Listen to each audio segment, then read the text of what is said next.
Bharatiya Janata party के लिए 2019 के बाद से अब तक का सफर लगभग काफी सुगम रहा, लेकिन अब आगे की राह आसान नहीं होने वाली है। लग रहा है जैसे विपक्ष इस बार पूरी जान लगा देगा बीजेपी को सत्ता से उखाड़ फेंकने के लिए, क्योंकि इस साल और अगले साल होने वाले विधानसभा चुनाव पर तो किसी का ध्यान जा ही नहीं रहा। सभी मछली की आंख की तरह सीधा 2024 लोकसभा चुनाव पर टकटकी लगाए हुए हैं। फिर चाहे वो नीतीश कुमार हो, दिल्ली के सीएम अरविंद केजरीवाल हो या फिर हो तेलंगाना के मुख्यमंत्री के चंद्रशेखर राव। हालांकि और भी पार्टियां अपने अपने स्तर पर काम कर रही हैं, लेकिन ये तीन हस्तियां तो कुछ ज्यादा ही एक्टिव दिखाई दे रही हैं।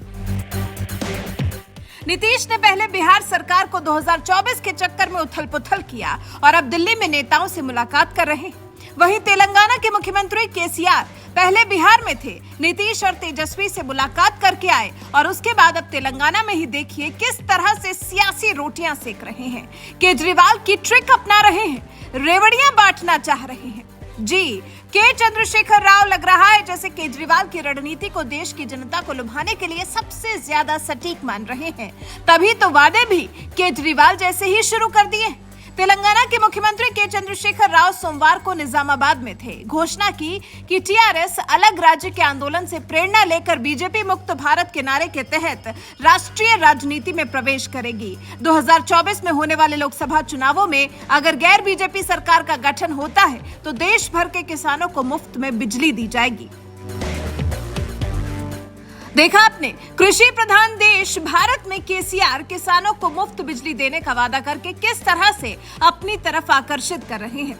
फिर उन्होंने केंद्र सरकार पर किसानों को खेतों में मीटर लगाने के लिए भी मजबूर करने का आरोप लगाया। केसीआर ने कहा, इस देश में सभी किसान 2024 के लोकसभा चुनाव के बाद गैर भाजपाई झंडा फहराएंगे। हम इस गरीब विरोधी, किसान विरोधी और मजदूर विरोधी सरकार को केंद्र से बेदखल कर देंगे और हमारी अपनी सरकार दिल्ली में भी सत्ता में आएगी।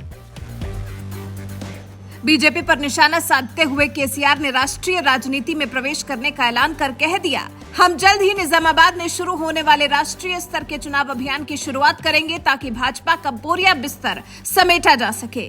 केसीआर ने वादा किया, अगर 2024 के लोकसभा चुनाव में गैर भाजपा सरकार सत्ता में आती है तो देश भर के किसानों को फ्री में बिजली और पानी दिया जाएगा।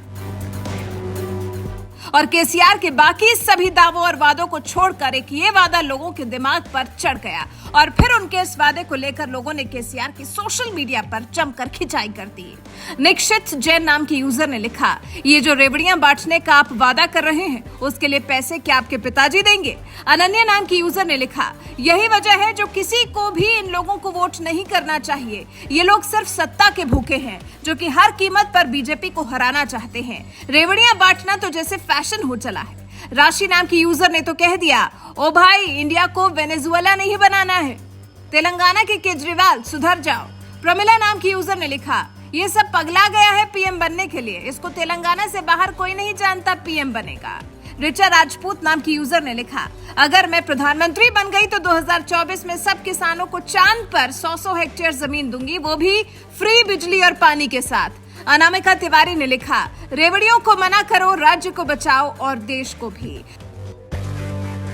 तो कुछ इस तरह से जनता को लालच दे रहे, उन्हें अपनी मीठी मीठी बातों में फंसाने की कोशिश करने वाले केसीआर को जनता ने लताड़ा है। उन्हें बताया है कि इस बार रेवड़ियों के नाम पर जनता बेवकूफ नहीं बनने वाली है और राजनेताओं की इस बार जनता को रेवड़ियों के बहाने बेवकूफ बनाने की कोशिश भी काम नहीं करने वाली है। आपको बता दें, अभी हाल ही में ये मुफ्त में चीजें देने का वादा करने पर सुप्रीम कोर्ट में सुनवाई हुई थी। सर्वोच्च न्यायालय ने भी इस मुद्दे को काफी गंभीर माना था। कोर्ट ने मामले में विशेषज्ञ समिति से सुझाव मांगे थे। साथ ही सॉलिसिटर जनरल तुषार मेहता ने यह भी कहा था, कोई भी किसी भी पार्टी के सामाजिक मुद्दों को उठाने की जिम्मेदारी पर सवाल नहीं उठा रहा है, लेकिन मुफ्त के वादे करना एक कला बन गई है और इससे खतरनाक आर्थिक स्थिति पैदा हो सकती है।